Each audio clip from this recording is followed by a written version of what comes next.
کلوس فرند داری؟ کلوس فرند چی هست؟ کلوس فرند اینستاگرام دیدی بعضی آقا بعضی چرا سبزن؟ فقط تو میدونی ها؟ کلوس فرنده دیگه یه سری محدود مشخص میکنی اونا ببینن. من فکر کردم مثلا یه آپشنی داره که سیدن اونا.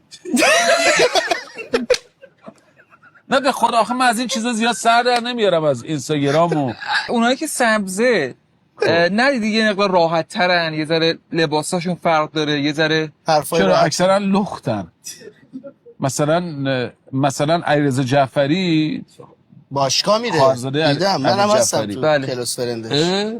باشگاه میره ولی خب مثلا بالاتنش لخته اینجوری هیکلیه.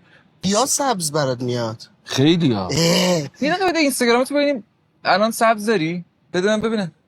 بده آقا بده گوشی رو بده.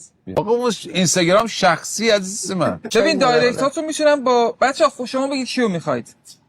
با علیرضا استادی میتونم بخونم. آقا نه خواهش با سجاد پهلوانزاده میتونم بخونم. اون اوکیه. با امیر نوروزی میتونم بخونم. نه خواهش میکنم. با امیر جعفری میتونم بخونم. نه اصلا امیر رو ببند. خودم برم توش. آخه امیر فقط سوال پرسیده. من یه دونه آخری رو بخونم. بده من توضیح بدم امیر جان. بفرما. با جواد بخونم دایرکتو. سلام داداش، من هنوز تایلندم داداش. تایلندم داداش.